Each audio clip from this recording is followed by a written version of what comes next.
Americans for Prosperity is committed to breaking barriers across the country, and Americans for Prosperity is growing across North Dakota.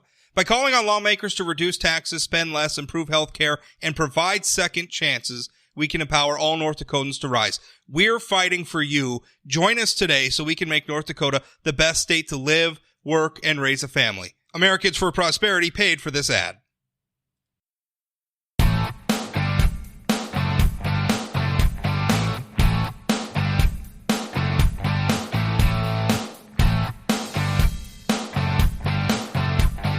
Dr. Shelley Lenz is a veterinarian. She practices in western North Dakota and also internationally, which is something we're going to talk about here in a moment. She also announced that she intends to seek her party's nomination to run for governor. So far, she is the only announced candidate for the Democrats. Republicans, of course, have incumbent Doug Burgum, and I'm not aware of anybody in Republican circles who's thinking about challenging him for that nomination. So right now it's Shelley Lenz versus Doug Burgum, pending other people getting into the race. And Dr. Shelley, as you refer to yourself, how you doing? I'm doing good. How are you, Rob? I'm pretty good. Tell us a little bit about yourself. You're from the Dickinson area. You're a veterinarian, but we got into all of that. But give us a bio. Who is Dr. Shelley Lenz? So Dr. Shelley Lenz has a PhD in neuropharmacology and a DBM in veterinary medicine. And probably about 15, 16 years ago, I found that my real vocation is developing rural veterinary medicine throughout the nation and internationally. And through that development of veterinary medicine, I realized that, it took a while for me to realize this, that animal suffering and well-being will never be above the human condition or human well-being. And so a lot of my projects then moved to both nationally, locally, and internationally to elevating or focusing on sustainable economic development in underserved regions in the United States and around the globe. How does that tie into? How does that? I mean, I think how does that tie in with being a veterinarian? I mean, because that seems like a big leap from sustainable economic development in rural areas to I'm a veterinarian doing this sort of work. How does that happen? Yeah, well, for me being a veterinarian and realizing that that's what the work that needs to be done to be a good veterinarian or to be able to help the animals. So all animals are throughout the world are valuable for either a sustainable food source for food security or general companionship. And so you can do all you want. You can be the best vet in the world, but if the people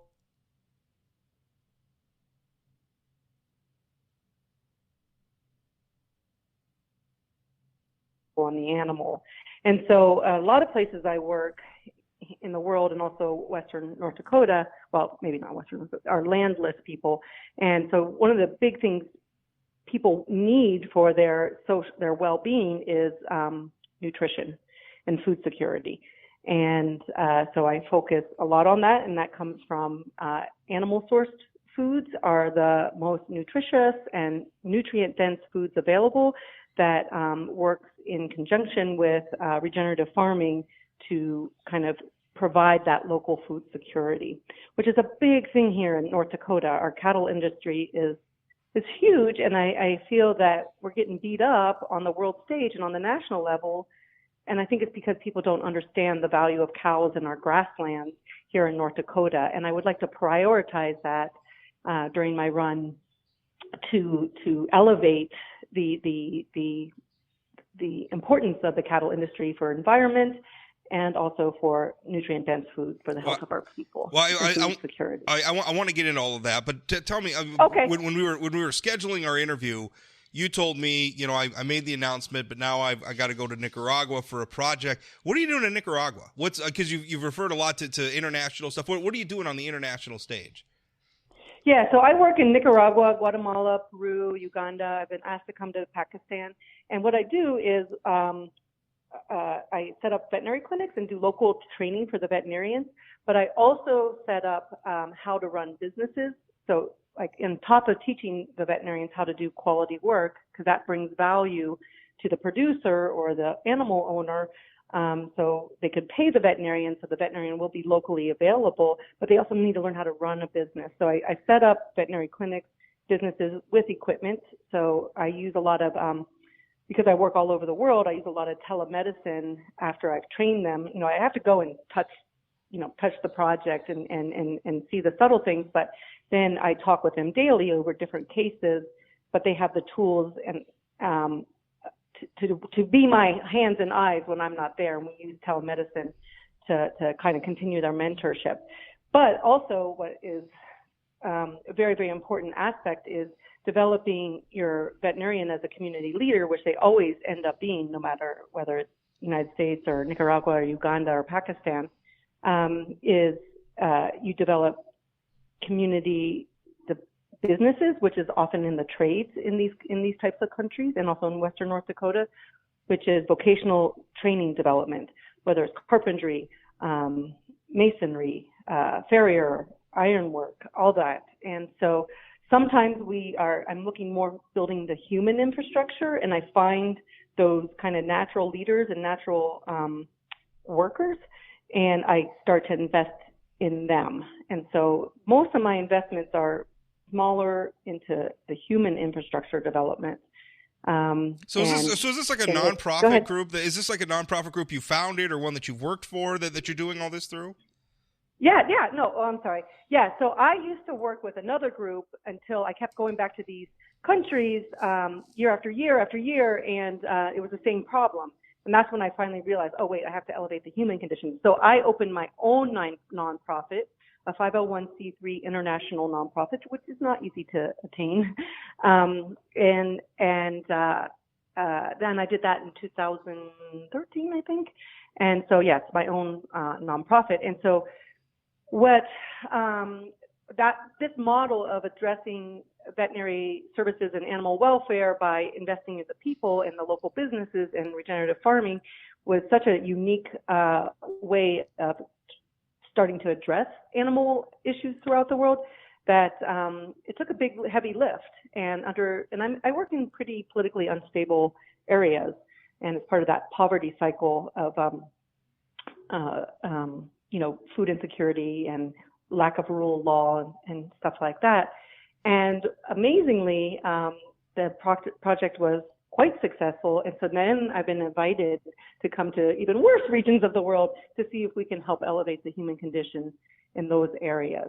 And actually, veterinary medicine, we do have an arm in the military, in the Army, is our military branch that we work in. And I've worked with military vets, and they are often always at the table at the peacekeeping talks. We're considered the peacekeepers. And so also my projects in the different countries, I will check in with the U.S. Embassy because they just want to know who's out there, and because we have our ears and eyes on the ground. We see local problems happening before the information might get up to the higher ups. Because again, I usually work in rural areas. So let's shift gears. I mean, that's all fascinating, but let's bring it back to North Dakota now. Are you from North Dakota originally, or how did you end up in Dickinson?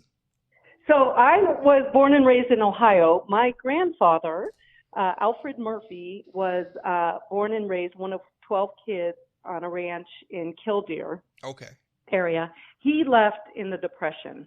Everybody was starving. Sure. And so he hoboed to Ohio, and he ended up getting an electrical engineering degree there. Met my grandma, had my mom. My mom was an only child.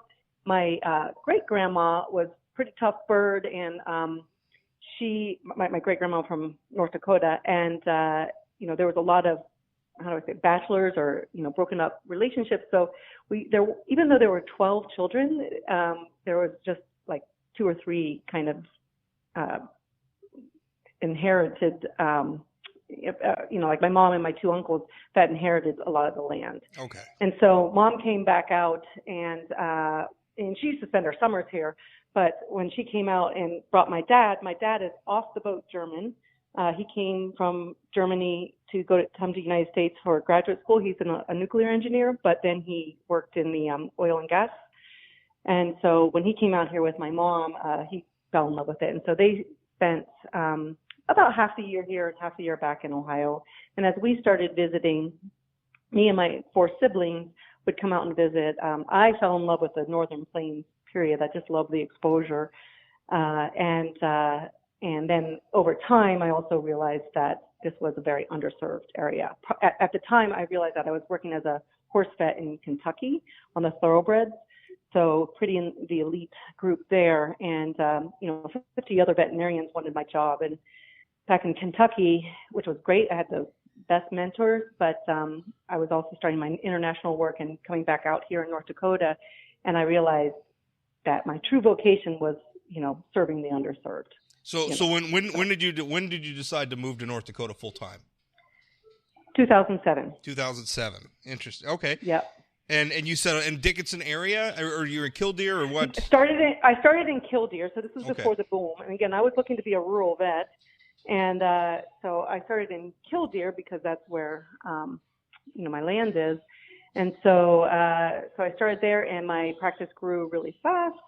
And it was right during the boom, and so I opened a second clinic in Dickinson, and that exploded, and so I bought even more property, and I grew to one of the largest veterinary clinics, in North Dakota, or especially Western North Dakota, and we have now 4 veterinarians, 20 employees, and we serve not only our clients here, probably about 25, 30,000 clients, but also we serve as a referral hospital to the local veterinarians. We have like a CT machine, and we do orthopedic surgery. In North Dakota, we don't have specialty practices, and very similar to kind of difficult to access quality healthcare in the human world as well, in rural anywhere, but particularly rural North Dakota. So we try to provide all the services we can to our rural population and our veterinarians. So let me move to Western North Dakota. That's all wonderful. And you realize why we have to ask all these questions. We're from North Dakota. North Dakotans like having that personal connection. I always joke with people that in North Dakota, if you're meeting somebody for the first time, you have to find in some way that you're connected to them in a personal way, right? So it's like you can see their faces. Yeah. You're from Ohio. I have a nephew. I have a nephew out in Ohio, right? So you're from Ohio. I have a nephew out in Ohio. Now we're connected. Now we can be friends, right? Yeah. That's a very North Dakota Midwestern thing. I don't know why we do 100%. It, but we do it, and people want to understand. So, what made you want to run for governor? So I was looking. So I'm in the phase. I'm 51 years old. I'm in the phase. I've grown a very successful business, and I'm in the phase of my next step in life to contribute more to my society. And I started looking for for a political office to maybe run for. I was looking at mayor here because I like my city here in North Dakota or in Dickinson, but I happen to like my mayor, Scott Decker. He's pretty good. And so I started considering what candidate I could support and campaign for it and invest in. And someone suggested I couldn't find a candidate. And I'm an independent, so you said this is a small little mistake. I don't have a party. I'm an independent, and I always have been. But the Dem party, some people that I've been interacting with had said, "Well, have you ever considered governor?" And I do you know that kombucha girl meme when she drinks that kombucha and makes all those funny faces? And that's kind of the feeling I went You're talking through. to the wrong person for memes. I'm okay. I'm sorry. Yeah, okay, I'm sorry. I'm an old curmudgeon, so I memes. That's okay. I couldn't find the candidate that I was looking for, and I think you hit the nail on the head. In a recent blog I read of yours is like, the Democratic Party is recreating itself right now. It has to. I mean, how did we lose the farmers and the workers? I mean, that's what we are, and that's what I'm about. And so I decided to throw my hat in the ring. I'm in a position right now that I have somewhat passive income as just leading my practice, not doing as much clinical work, and I want to bring to the statewide conversation some of these issues that are affecting largely our smaller communities. I happen to live in Western North Dakota, and I think we're somehow underrepresented. And I also don't understand how we can have largely Republican everything, but we're still not getting our voice heard out here. And senator out here, Gardner. Give me some examples of how the state government is not paying attention to Western North Dakota. So an example would be, so our schools are busting.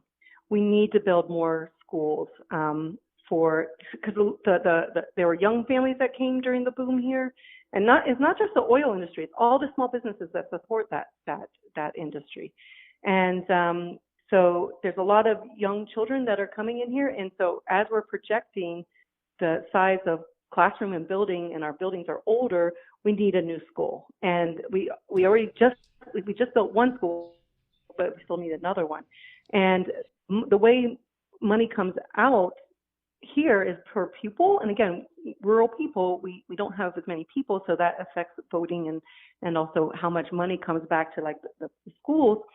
So they're going to raise the property taxes. Well, we're getting squeezed and squeezed and squeezed here as property owners, and you know how North Dakotans are about their property rights. Yeah. And so that's an example. And I think there's some pretty practical solutions to that I would like to, so Bergen's also focusing on vocational training because that's what we need to do. We have 30,000 open jobs that we can't fill. Our economy, great, but our quality of life and our workforce development is very poor. And I think we can really focus on local, state incentives and programs that can fix that relatively quickly without just a huge investment in just infrastructure, which we need to do. Yeah. But so for an example would be where I grew up in Ohio, when I went to high school, after your second year of high school, you can decide whether to go to vocational school or continue your traditional path. And so I am really surprised that here in North Dakota, we don't have a junior vocational school as a way to finish your high school education, and then you can hit the ground running with the amazing mentorship that's here right out of the box. That would be an example. Let's go back, because I think it's really interesting what you said about Western North Dakota, because I think you're right. I think a lot of the needs of Western North Dakota are overlooked. I don't know that it's, and I just want to see if you agree with me or not, I don't know that it's a partisan issue so much as an east-west population issue. Because if you think about it, 100%. There are law, regardless of party, parochialism. Partisanship is great for elections, but when the legislative session starts, parochialism is what reigns supreme. You will have the most conservative lawmaker you've ever met in your life suddenly fighting to keep some state facility open because it happens to be in his or her district. It's kind of amazing. I mean, and part of the problem is, I mean, you look at, there are legislative districts in Fargo that could be measured geographically in blocks, right? I mean, they're small because the population is so dense there. There are Western North Dakota legislative districts that are the size of Connecticut. Yeah. And you've got, and they have one senator and two representatives. I mean, that's extremely difficult. And so that divide, I think it makes it hard. There's just more lawmakers from Eastern North Dakota. There just are. And it's tough for them. 100%. It's tough because the Westerners have a little bit of balance of power from somebody out from the western side or the more rural areas to help. I think you could argue that, but you've got to win over Eastern voters to make that happen. So I think my platform is basically a nonpartisan platform, but I think also those. So far, I need to still explore the eastern side more, of course, I'm going to be doing that over this next month. But most. Yeah. Go ahead. No, I'm sorry. I don't mean to interrupt. I was going to say most any family wherever they live, they need to want to focus on, education for the children. I go from pre-K to 12, not just K to 12, because there's a lot happening in that little developing brain in the early ages, and I go with nutrient dense food security, which is that's a human problem. That's not even east-west or urban-rural.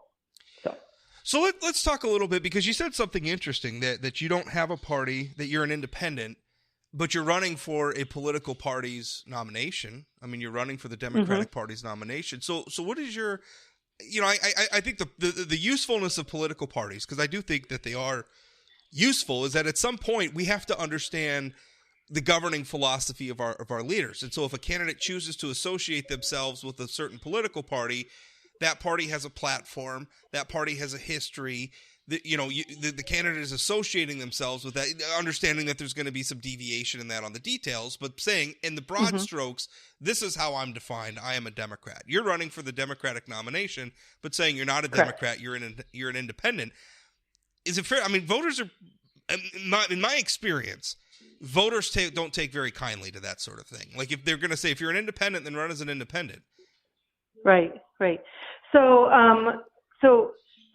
that is a very good question, and I was trying to figure out, how am I going to run? Am I going to run as an independent? Am I going to run as a Democrat?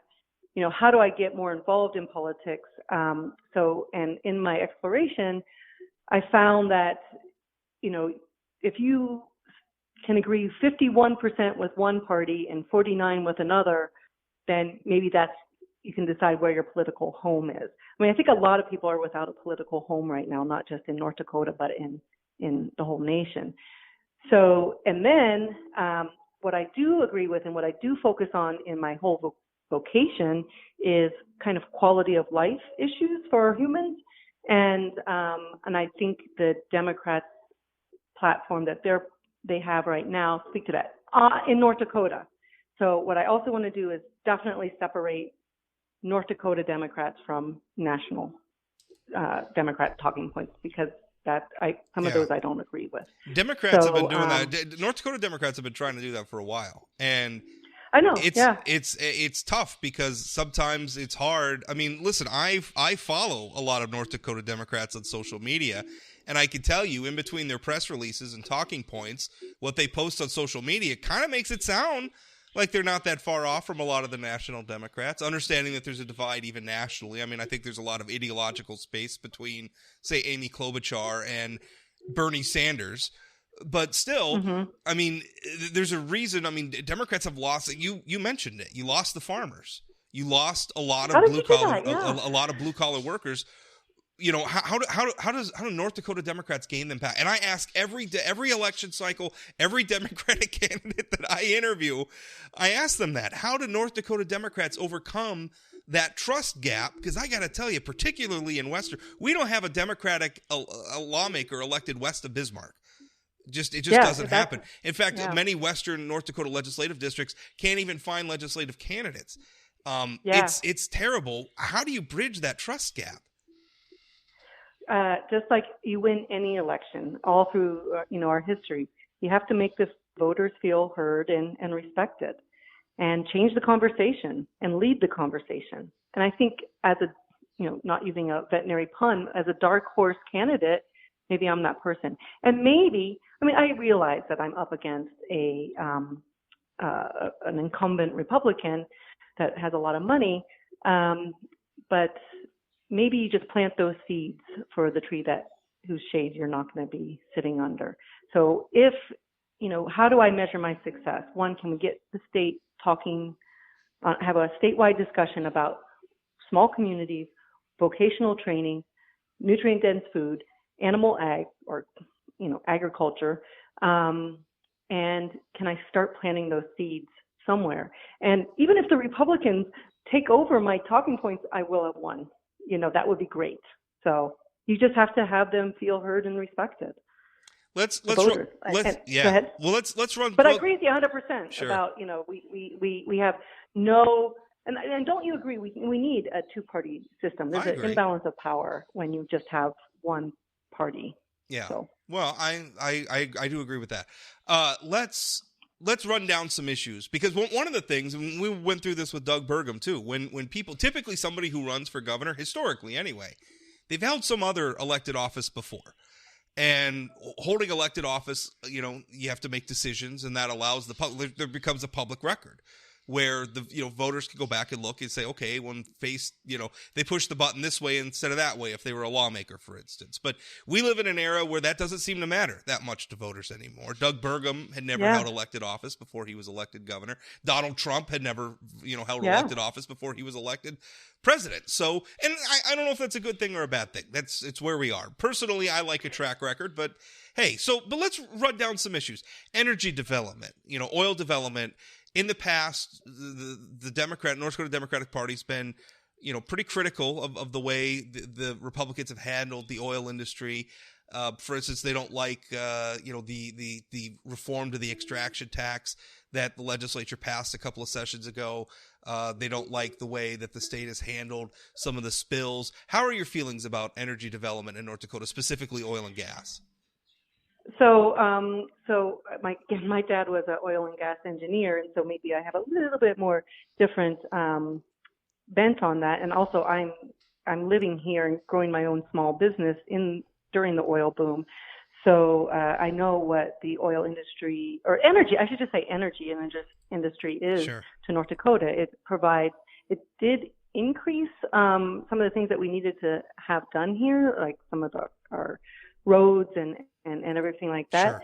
So the reform to the tax law, I think, was it you? I read some article. It's probably me. I write about it a lot. Yeah.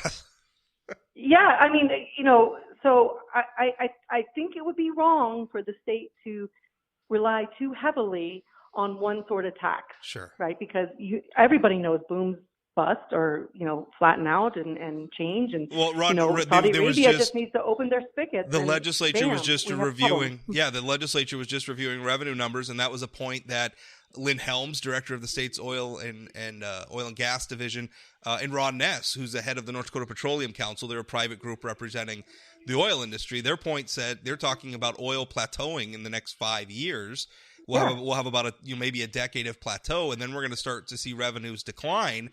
North of what public officials tell me, I don't have official numbers, but definitely north of 50%, probably north of 60% of the tax revenues collected in North Dakota are directly or indirectly attributable to the oil and gas industry.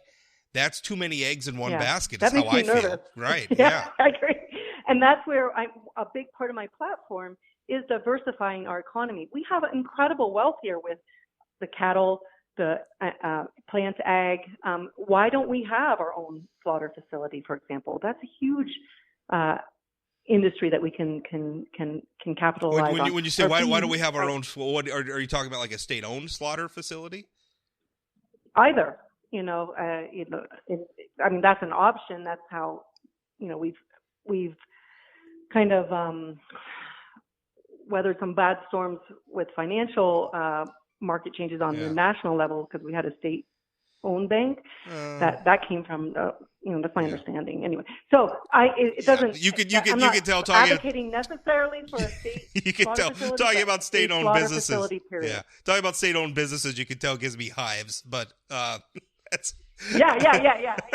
But and maybe we can talk off air because I don't want to go all over the place. Sure. Or maybe you can have me back and I'll have some more homework before I talk about Sure. that. But my understanding is that gave our state a little bit more stability to weather some, national and international crises. Yeah. We could probably have a debate about that, but we'll save that one for another day. Let's save that one. But anyway, like a slaughter facility would be diversifying there. Why not animal ag and plant ag go hand in hand, and why not a pet food industry here?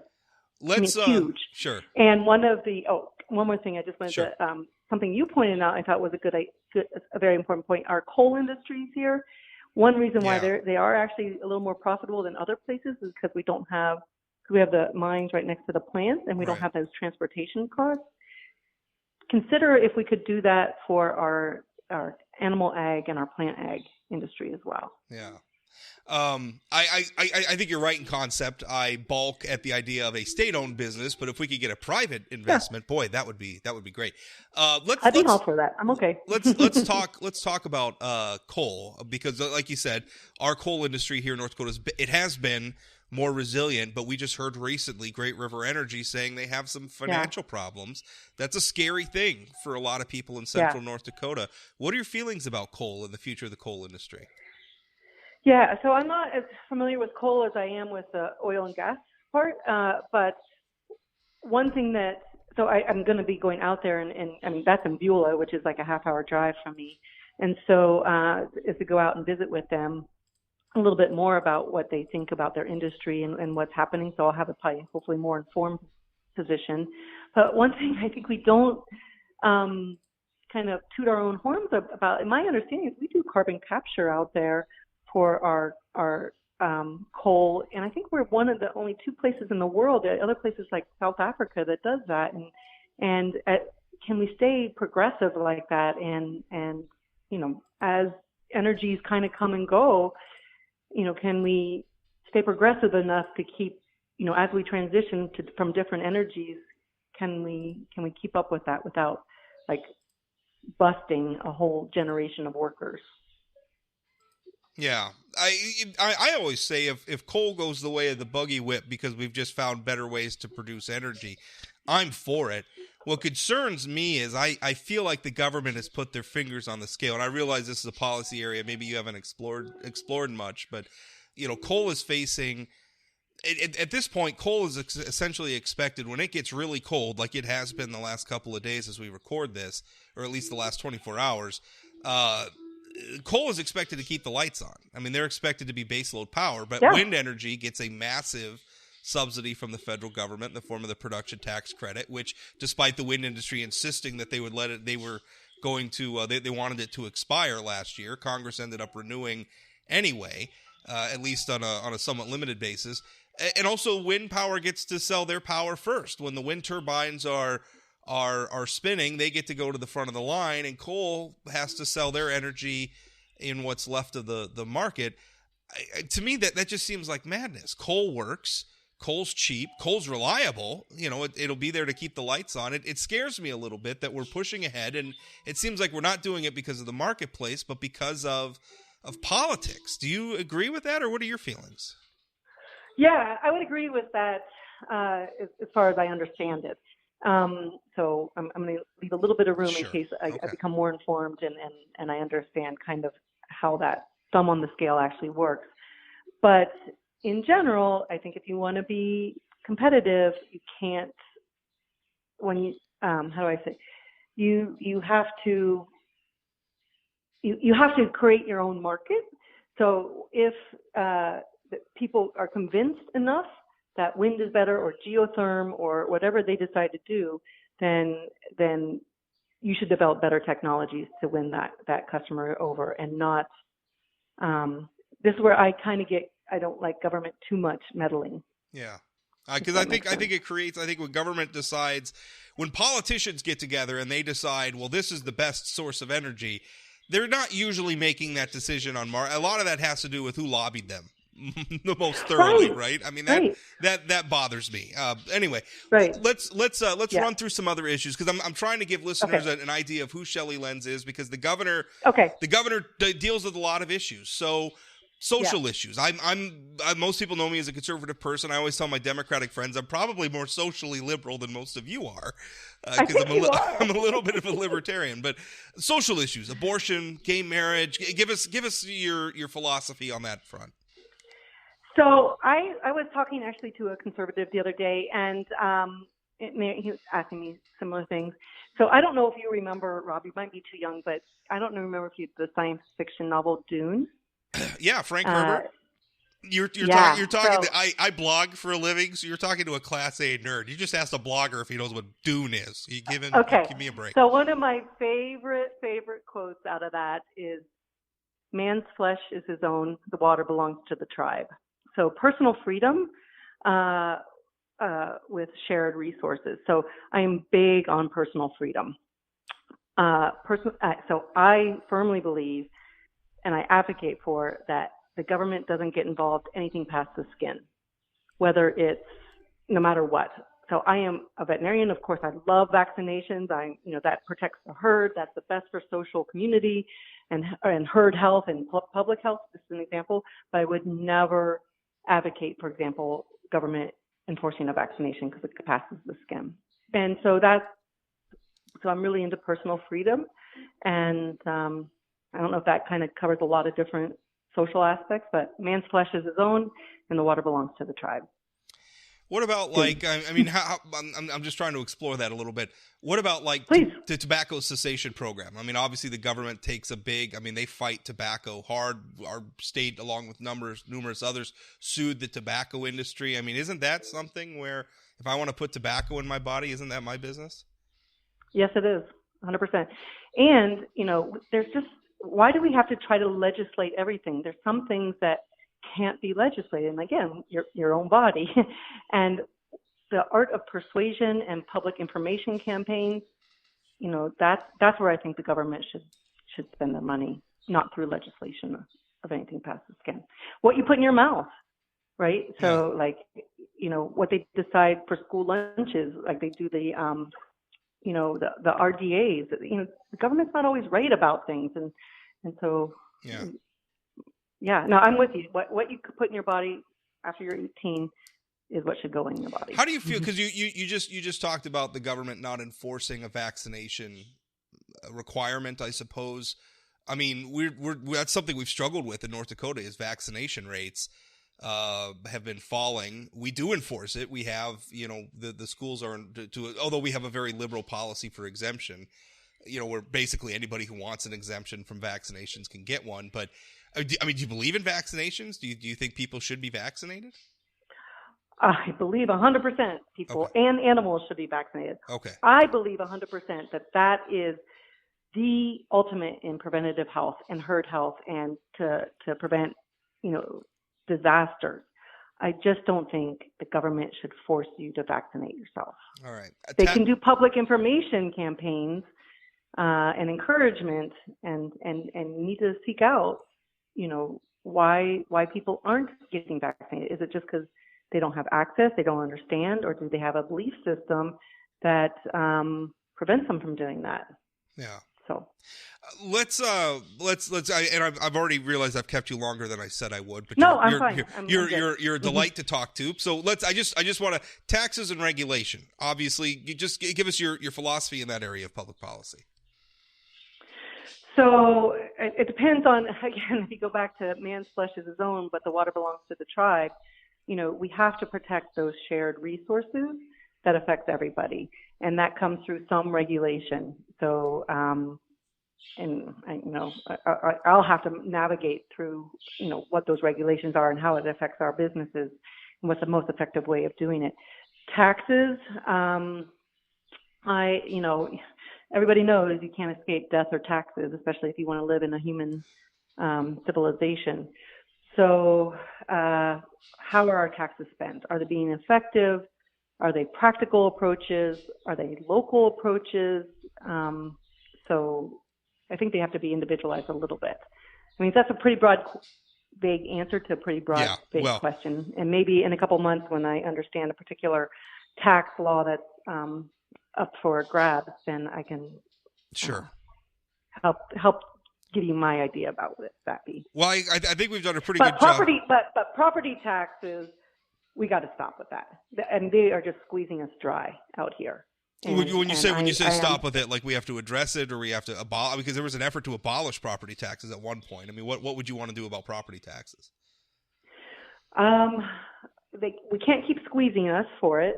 So at least put a cap right now on it, and abolishing it, I'd have to see how that affects our local communities. So at least if we could just put a cap on it for a little bit and look for other sources for some of our solutions. For example, school infrastructure.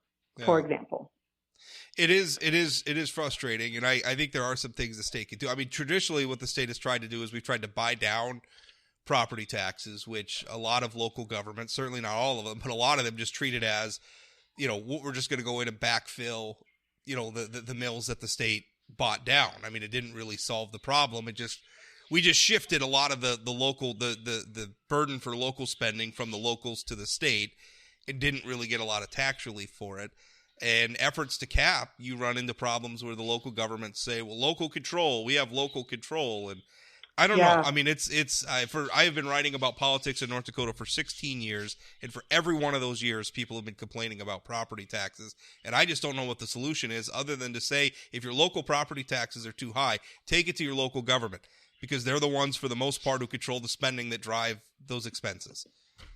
Yeah, but what then I don't understand, Robin, maybe you can, since you've been following it longer, we have brought that to our local legislatures and senators, and they're all, we have all branches of government are Republican controlled, so it's not like they're like but I'm talking about local governments. I'm talking about the county commission. I'm talking about the school district and the county commission and the city council and the park board.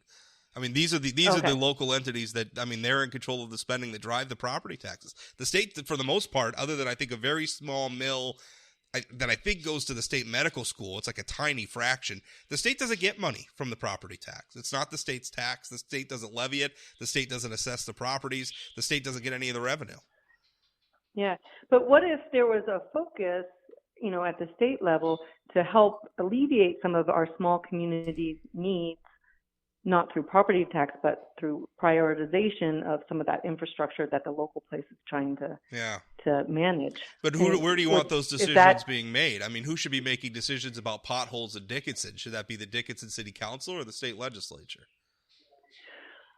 Well, so the potholes are one thing, but the school infrastructure, that's the one that we feel the most for our daily lives. Have you heard about this proposal? Aren't we sitting on like $7 billion or something? Yeah, we have the Legacy Fund. We have the Common Schools Trust Fund, which has billions of dollars in it. That's actually revenue from the state's royalties on development on state-owned land and other forms of revenue.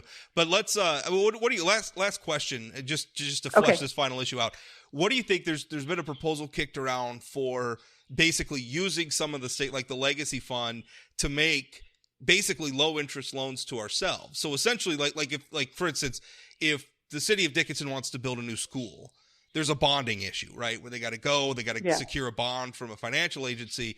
What this proposal would say is, for schools or maybe sewage treatment plants or whatever, for these big projects, come to the state government. We can essentially loan the money to ourselves. We can eliminate a lot of the fees and the higher interest rates you're going to pay to a private bonder, from the private bond industry, because we're loaning the money to ourselves. We're essentially going to be paying the Legacy Fund, but we're not going to spend the Legacy Fund money because the expectation is that the locals still pay the money back. It's going to save a lot of money. The process is going to be faster, and we could build those infrastructure cheaper and quicker.